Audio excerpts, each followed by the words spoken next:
Bonjour à toutes et bonjour à tous et nous revoici pour une nouvelle vidéo où cette fois on va aborder finalement un thème que j'ai relativement peu évoqué dans mes vidéos.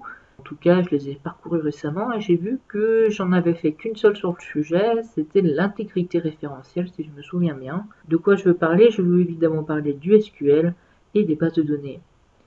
Alors c'est un peu dommage puisque quand même le SQL c'est un langage qui est plutôt utile et qui est pour moi relativement peu exploité. Et également pour stocker des données massivement, je pense qu'on utilise les bases de données avec les fichiers. Je veux dire, quand on fait un programme, quand on veut stocker des données, généralement on commence au début par un petit fichier, file les données dessus, qu'on sérialise ou qu'on crypte ou quoi que ce soit. Puis au final, quand on fait des trucs un peu plus évolués, derrière il y a une base de données qui est utilisée.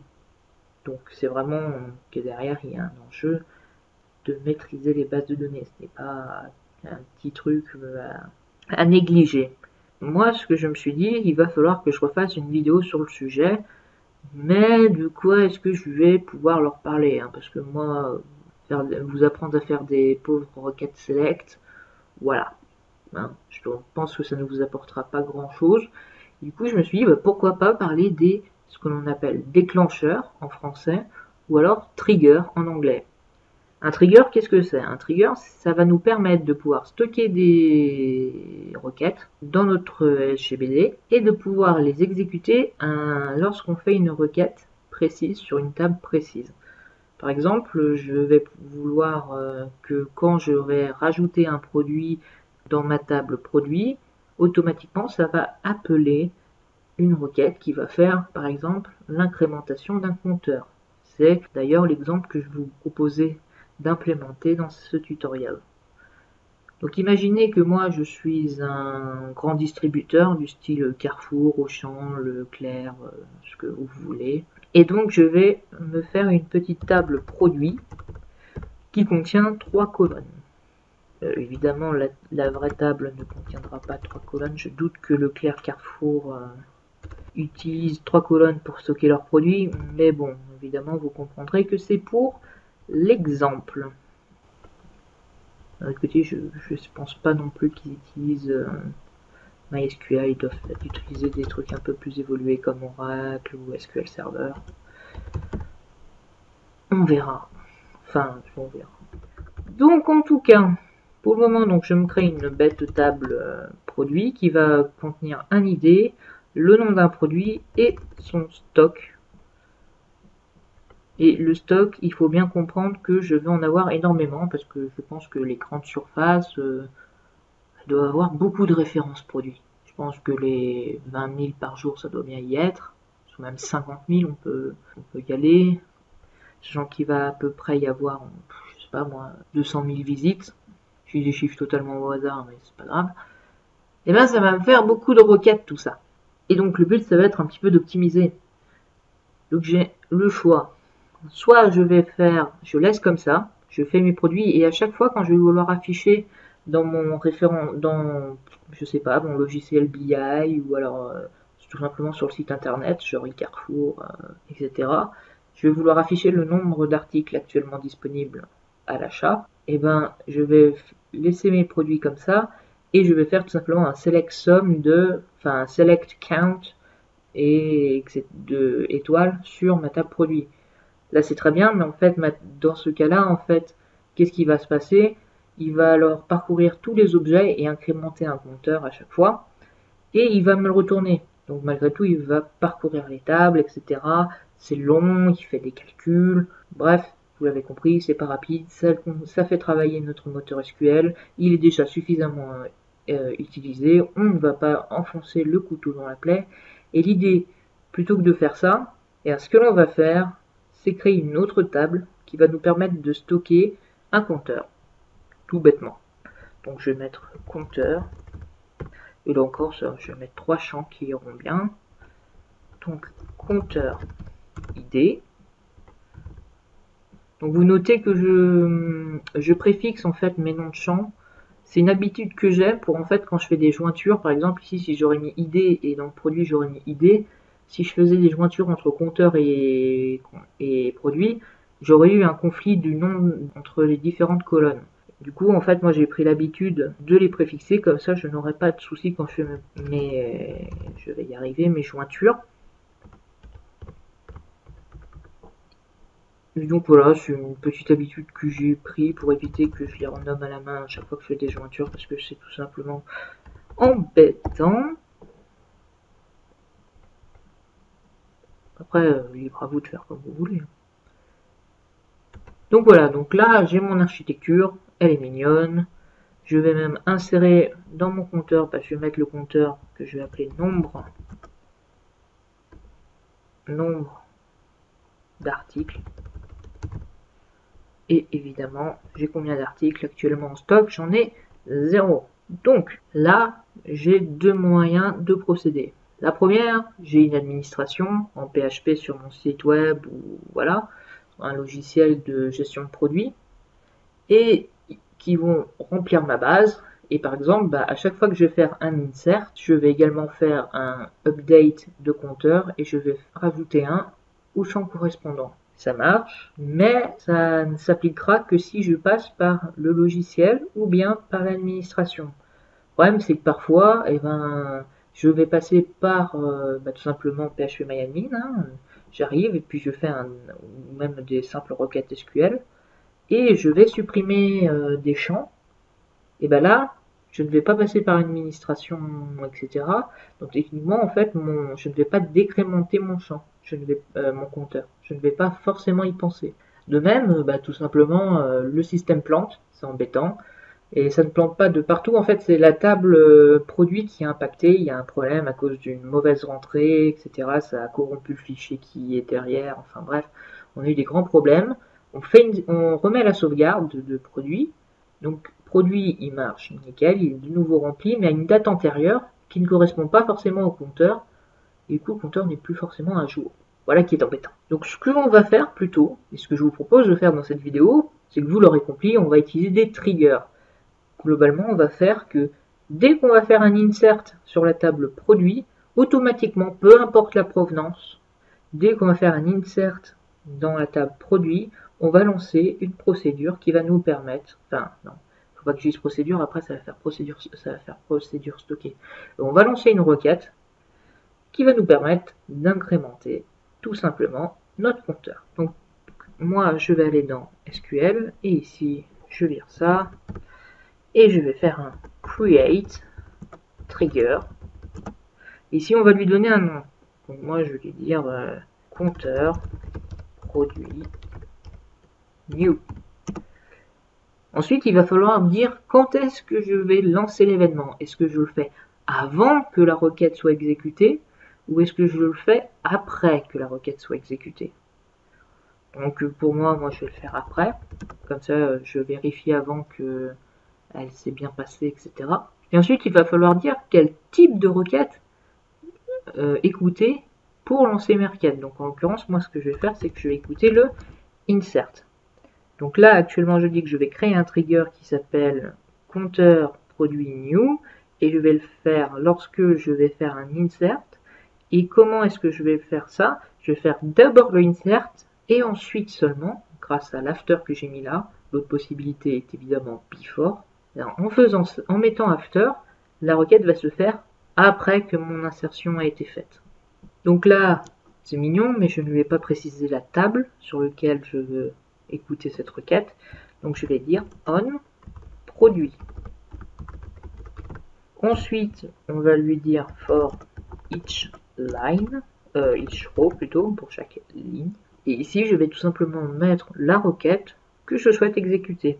Donc moi, je vais faire update. Donc je souhaite update quoi? Je souhaite update compteur et je vais mettre un set.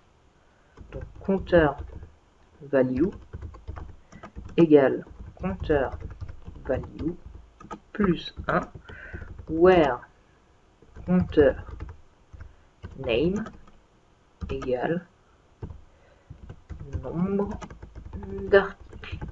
Voilà. Je lance. On peut voir que ma requête a été traitée avec succès. Alors ici, si je vais sur article, je vais insérer un article. Par exemple, je sais pas moi, livre de Yann sur l'informatique. Voilà, un livre à avoir dans toutes les maisons, évidemment. Et je vais dire que dans mon stock, j'en ai 2. Hop, ici on peut voir que ma requête est bien passée. Donc j'ai bien fait mon insert. J'ai juste fait cela, comme vous le voyez, j'ai juste fait un insert. Donc ça veut dire que ici dans ma table, hop, j'ai bien un résultat. Mais en ayant fait seulement cette requête, en fait, j'ai également déclenché, puisque j'ai fait un insert dans la table produit, j'ai également déclenché mon trigger. Et du coup, ici, qu'est-ce qu'on peut voir? On peut voir que le nombre d'articles est passé à 1. Donc, du coup, vous allez me dire, c'est mignon, mais alors là, la syntaxe SQL, c'est compliqué. Vous trouvez ça compliqué? Pas de problème. PHP-MyAdmin, dans ses dernières versions, vous propose d'en faire de manière très simple, en allant, par exemple, ici dans ma base de données. Et ici, vous voyez, il y a un onglet déclencheur. En cliquant dessus, vous pouvez voir que j'ai ici mon déclencheur, donc compteur produit new, qui s'applique sur la table produit quand, après que j'ai fait ma requête, et sur quel événement, quand je fais un insert. Si je souhaite ajouter un déclencheur, je n'ai plus qu'à cliquer sur nouvelle procédure, et ici je vais faire un compteur produit delete. Et donc là je vais faire après quel événement, après le delete. Et ici, je vais faire tout simplement un update de compteur. Set compteur value égale compteur value moins 1 where compteur name égale nombre d'articles. Et donc, normalement, hop, je vais aller dans mon produit, je vais en rajouter un autre, je sais pas, un autre livre, parce que les livres c'est bien, mangez-en tous. Et donc cette fois, en allant sur produit, vous pouvez voir que j'ai bien deux livres, en l'occurrence, mon livre et un autre livre. Et ici, normalement, quand je vais sur compteur, normalement ma première requête a dû marcher, et on peut voir que mon compteur est bien à jour, puisque cette fois, il a fait 2 de manière automatique, je n'ai rien eu à faire. Et normalement, je vais aller sur le produit. L'autre livre, on vend que des livres de qualité de Yann, donc je le supprime. Et cette fois, normalement, si je vais sur compteur, la requête ne s'est pas passée. Pourquoi? Telle est la question. C'est parce que je l'ai mis sur la table e-compteur au lieu de la faire écouter quand c'est sur produit. C'est quand je fais un delete sur produit, excusez-moi de l'erreur. Du coup, c'est embêtant parce que du coup, mon truc il est pas à jour. Donc je vais éditer comme ça en mode triche. Je suis root, je fais ce que je veux. Vous savez, je vais pas l'enlever, ça fait partie du live, ça montre de qu'est-ce qu'il faut être attentif, etc. Les erreurs à ne pas faire.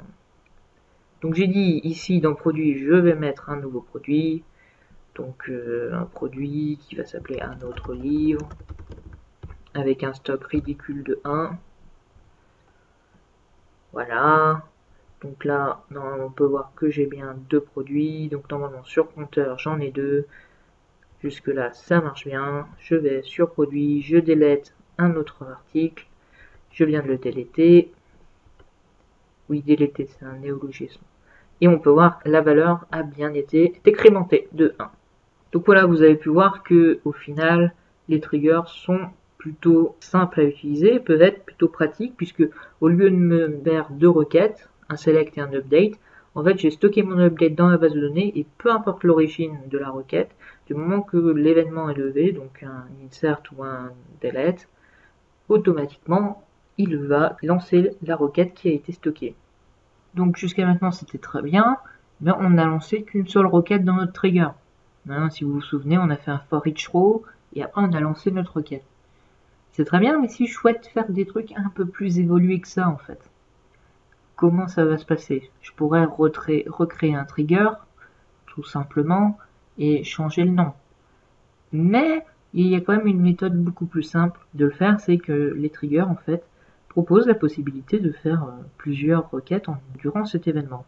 Ce que je vous propose, c'est qu'on va créer un trigger, donc on va faire un create trigger qu'on va appeler change stock. En fait, dès que les stocks vont changer, on va appeler ce trigger et on va lui dire si je passe d'une valeur positive de stock à 0, dans ce cas ça veut dire que je n'ai plus le produit en magasin, donc en réalité il ne fait plus partie des produits disponibles, donc il faut que je décrémente mon compteur. De même, quand je passe d'une valeur 0 à une autre valeur positive, dans ce cas, il faut tout simplement que je réaugmente mon compteur, que je réincrémente mon compteur de 1, simplement parce que ça veut dire qu'un produit que je n'avais plus en stock, je l'ai de nouveau, donc j'ai de nouveau de produits disponibles. Donc là, on va refaire notre trigger comme on a l'habitude, donc create trigger, after un update, et ici ça va être on produit, et ici for each row. Je précise, les retours à la ligne sont pas obligatoires, hein. Vous pouvez très bien le mettre, moi c'est juste pour la clarté de la vidéo, comme ça vous voyez bien les différentes lignes. Et ici normalement je mettrai ma requête. Mais en fait je ne suis pas obligé, je peux faire un bloc de commande, un bloc d'instruction. Ça doit parler notamment à tous les développeurs qui ont l'habitude de faire des blocs d'instruction, c'est-à-dire qu'on mettait des choses entre accolades. Sauf que les accolades en SQL ça ne marche pas comme ça. En fait les blocs se dessinent via un begin au début et un end à la fin. Et ici en fait je vais pouvoir mettre plusieurs requêtes. Donc j'ai dit si je passe d'une valeur positive, donc if produit c'est produit stock est égal à 0, dans ce cas, donc thème, qu'est-ce que je vais faire? Je vais faire un update de compteur et je vais faire un set compteur value égale compteur value moins 1. Voilà. Donc là, j'ai mis ma requête, point virgule, de la fin de requête. Seul problème, c'est que comme délimiteur, on peut le voir ici, on a le point virgule. Donc en fait, lui, il va arriver, il va faire ici j'ai mon délimiteur, donc c'est ça que je vais envoyer à mon SGBD. Du coup, il envoie ça. Et le problème, c'est que lui, il va arriver, il va avoir un begin, ok, il va avoir un if, ok. Sauf que là, après, il va pas avoir le end et il va pas avoir le end if. Et là, qu'est-ce qu'il va nous faire? Il va nous dire, il y a une erreur dans la syntaxe, t'es pas doué quand même. Du coup, notre requête ne va pas passer. Du coup, il va falloir qu'on change notre délimiteur. Donc, on peut le changer ici.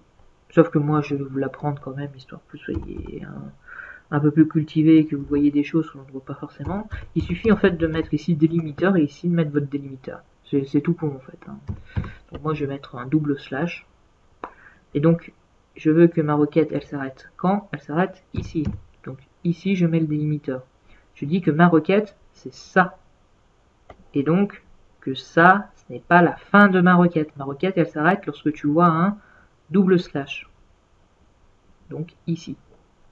Donc maintenant qu'il ne va plus bugger, je vais pouvoir continuer. Et donc ensuite, je vais pouvoir continuer et mettre un end if pour le moment. Point virgule, et je sais plus s'il y a un espace, peut-être. On verra bien, normalement il me dira une erreur au pire. Là j'ai un petit problème quand même. La grande question c'est, imaginons je fais une requête qui va modifier, donc qui va me faire un update. En fait ici je précise, il faut que je le fasse. Donc where compteur, oui je suis passé du coq à l'âne. Name égale nombre d'articles. Évidemment, il ne faut pas que je le fasse sur tous les compteurs, si j'ai d'autres compteurs. C'est une table qui a plein de compteurs, qui ne sert qu'à ça, à stocker des compteurs. Il faut bien ici que je précise, je ne veux pas décrémenter tous les compteurs. Mais bref, donc revenons à ce que je voulais vous parler. Le problème ici, donc imaginons que j'ai un update sur les stocks qui vont décrémenter. J'ai une ancienne valeur qui est à 1 et maintenant ma valeur va aller à 0. Produit stock, il vaut quoi quand je fais market là? Il vaut 0 ou il vaut 1? C'est là en fait l'importance du after et du before. Ici, je le fais après mon update. Donc ça veut dire que ça va d'abord faire l'update, donc ça va décrémenter ma valeur. Donc ici, produit stock va valoir 0. Donc ici, quand je vais tester l'égalité, c'est bien 0 que je vais retrouver. Imaginons que j'aurais mis before, donc c'était avant que je fasse mon update. Dans ce cas, ma valeur valait 1. Ici, il ne rentrera pas dans le if, puisque 1 n'est pas égal à 0. Et c'est seulement après, une fois qu'il a fait le trigger, qu'il allait faire l'update pour décrémenter. Sauf qu'en attendant, à la fin, j'obtiendrai bien un stock valant 0, sauf que je n'aurai pas décrémenté mon compteur. Pour clarifier les choses, les grands penseurs du SQL ont poussé à utiliser des préfixes qui nous permettent de préciser quelle valeur nous souhaitons utiliser. Et ici, il suffit d'utiliser new en majuscule et utiliser un point à coller comme ça. On fait new point produit stock. Ici, on dit qu'on veut prendre la valeur après modification. Donc, si ma nouvelle valeur qui sera appliquée après l'update est égale à 0, dans ce cas, je fais cette fonction-là. Et donc, j'ai dit sinon, donc else if, et bien si l'ancienne valeur, donc old.produit stock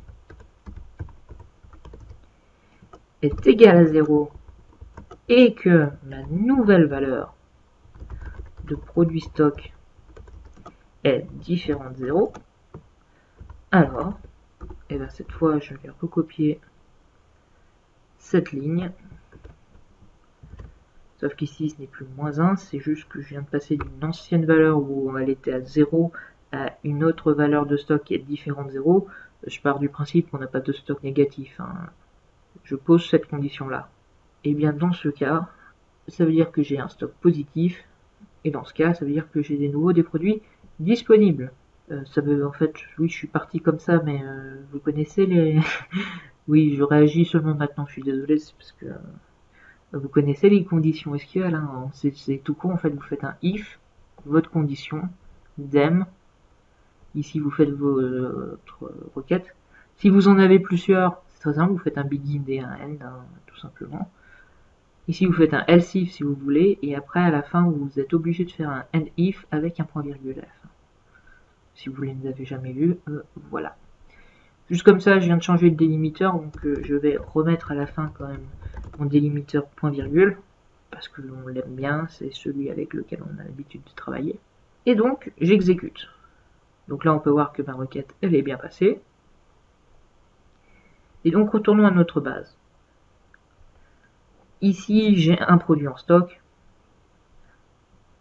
Et il se trouve que j'en ai deux en stock. C'est mon livre. Et du coup, je vais passer le stock ici à 0. Donc ici, je vais bien... Oups. J'ai cliqué sur copier, c'est ça? D'accord. Donc, modifier. Ici, mon produit stock, je le mets à 0. Voilà. Ici, on peut bien voir que j'ai fait un update et seulement un update. Sauf que derrière, si je vais regarder ma date compteur, je peux voir que ça y est, mon compteur est placé à 0 et non pas à 1, malgré que j'ai un article dans ma base, simplement parce que ça y est, j'ai perdu mes mots, tout simplement parce que le stock est nul. Et en l'occurrence, là j'ai une ancienne valeur, un old produit stock qui est à 0, et je vais lui donner une autre valeur qui n'est plus 0. Du coup, normalement, voilà, ma valeur est de retour à 1. Ici, si je retourne dans ma base et que je regarde mes déclencheurs, je peux voir que mon changement de stock, au final, a bien fonctionné. Je pourrais le modifier, d'ailleurs je pourrais modifier le new pour que quand on rajoute un produit, ça fasse certes un update, mais ça le fait uniquement if new, juste if produit, ça sert à rien, il n'y a pas de nouveau, if produit stock est différent de 0, then hop, en virgule, and if. Voilà. Comme ça ne l'ajoutera que si le stock qu'on insère est différent de 0. D'ailleurs, parce que je connais vos esprits critiques, je vous propose d'ajouter à un produit le retour de un autre livre, sauf que son stock est à 0. Et comme vous pouvez le voir, produit stock in field, c'est pas produit stock. Ne serait-ce pas produit stock? Peut-être que je suis obligé de mettre le new. Vérifions. Tac, je vais insérer. Donc je vais insérer un autre livre avec un stock nul. Il n'y a pas de problème. Donc effectivement, il faut mettre new. On peut pas juste mettre les noms de table comme ça. Ça se voit quand j'ai préparé une vidéo ou pas, hein, avouez-le.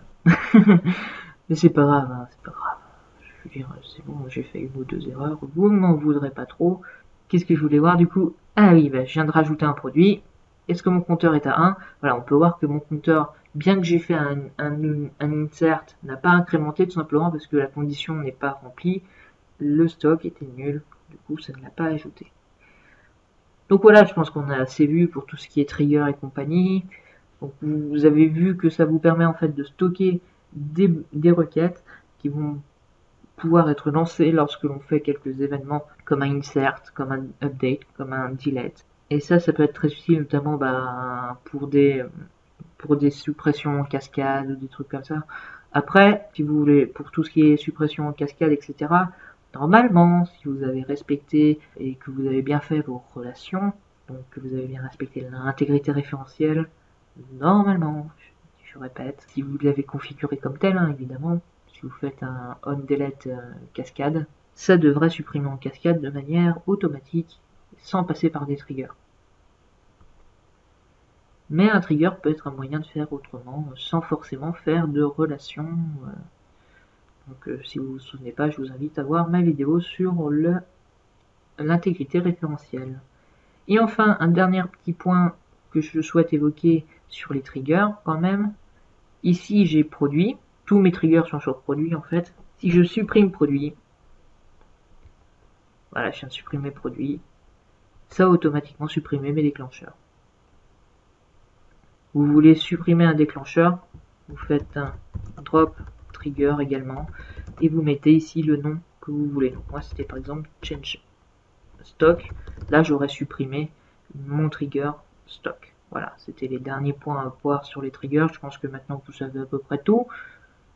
Donc libre à vous de les utiliser comme bon vous semble. C'est vrai que pour des petits sites, on n'a pas forcément besoin. Après, ça peut être bien, c'est toujours pratique, par exemple, lorsqu'on fait un forum. Lorsqu'on ajoute un nouveau forum, bah, ça crée automatiquement un topic. Des trucs comme ça, enfin vous voyez, il y a des choses à faire. Donc en tout cas, moi je vais vous laisser là. Je vous dis à une prochaine fois pour une prochaine vidéo. Et sur ce, portez-vous bien.